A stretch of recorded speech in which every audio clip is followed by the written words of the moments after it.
va poursuivre avec le Bitcoin. Le Bitcoin qui est engagé, alors qu'après avoir, comme nous l'aviez prédit, hein, c'est-à-dire après avoir atteint la barre des 100 000 $, le Bitcoin navigue autour de ce seuil. Ceci étant, on a compris que c'était désormais un actif risqué. En tout cas, il se comporte comme ça actuellement.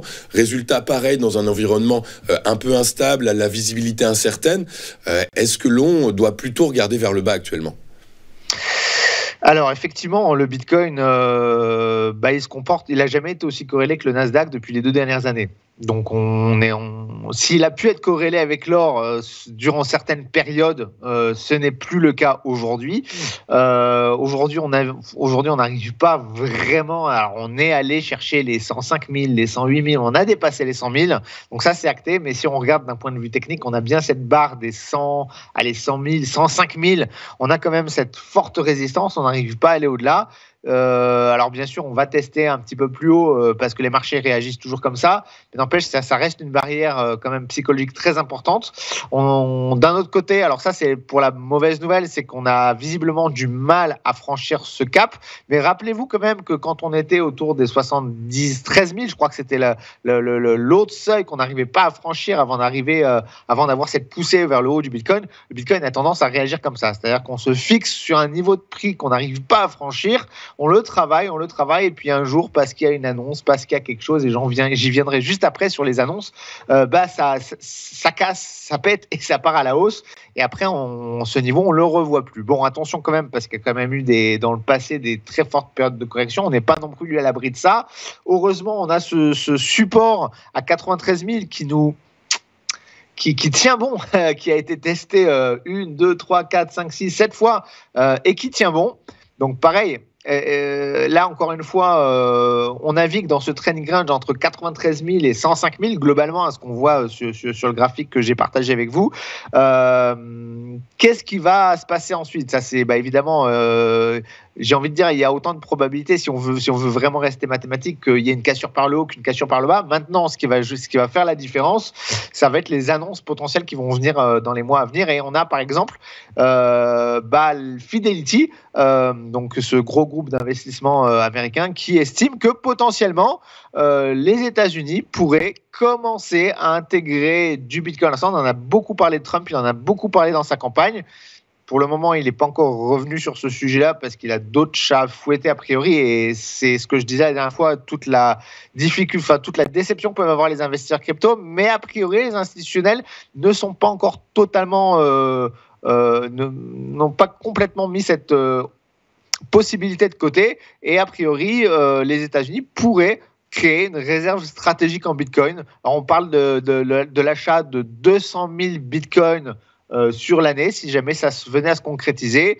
Et Fidelity, donc cette société d'investissement américaine, anticipe que si jamais les États-Unis venaient à franchir le pas, de nombreuses autres banques centrales du monde pourraient suivre cette initiative pour diversifier leurs réserves. Alors ce serait un changement phénoménal parce que vous savez, le Bitcoin a d'abord eu une adoption de la part des particuliers, ensuite de la part des asset managers, des fonds, des banques. Si les banques centrales venaient à franchir le pas, oui, ça pourrait permettre au Bitcoin de casser par le haut et peut-être même d'atteindre, 125 000, 150 000, même peut-être les 200 000 que certains analystes anticipent.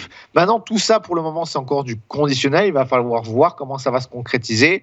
Mais c'est vrai que c'est une histoire, le Bitcoin, qui est quand même assez passionnante parce que c'est d'abord les particuliers qui ont commencé à l'utiliser et ensuite, ça pourrait arriver jusqu'aux banques centrales. Alors que les actifs, en général, c'est l'inverse. Les actifs financiers, c'est d'abord les banques, c'est d'abord le système financier qui l'utilise avant qu'il arrive dans la poche des particuliers. Là, on aurait fait le chemin inverse. Bon, tout ça reste encore du conditionnel, mais il va falloir suivre toutes ces annonces de très près. Et alors, pour le moment, tant qu'on est dans le trading range, alors si vous êtes déjà en position, placez vos stop-loss à l'extérieur du trading range et vos take profit un petit peu plus haut au-dessus du trading range. Si vous n'êtes pas en position, va falloir attendre, de surveiller avec beaucoup d'attention. Mettez des alertes sur votre plateforme de trading si les niveaux passent en dessous ou au-dessus du trading range. Marc, je vous entends, vous citez certains analystes qui disent que potentiellement le Bitcoin pourrait atteindre les 200 000 $. Moi, j'ai lu autre chose, Marc, j'ai lu un Bitcoin à $1 million. Qu'est-ce que vous en pensez ? Je pense que vous faites référence à Cathie Wood. Alors, notamment, exactement. Alors, Cathie Wood, qui n'a pas un avis tout à fait objectif parce qu'elle elle est à la tête d'un fonds Bitcoin. Donc, forcément, c'est quand on en a dans sa poche et quand on en vend, évidemment, on a envie que ça monte. Mais bon, de toute façon, après, alors, j'ai dit 150 000, 200 000 parce que je m'appuie sur ce qui me paraît raisonnable. Maintenant, on avait aussi John McAfee aussi, qui avait dit que si le Bitcoin n'atteignait pas $1 million, malheureusement, il est décédé depuis, mais bon, bref, faut rester, je pense, dans des... Ouais, pourquoi pas $1 million si jamais il y a, je sais pas, une catastrophe nucléaire ou j'en sais rien, ou pourquoi pas, même l'or, on peut estimer qu'il monterait à $10 000, il n'y a pas de limite, mais après, il faut rester dans des anticipations raisonnables. C'est pour ça que quand je prends les anticipations des analystes, j'essaie de prendre quand même celles qui me paraissent cohérentes.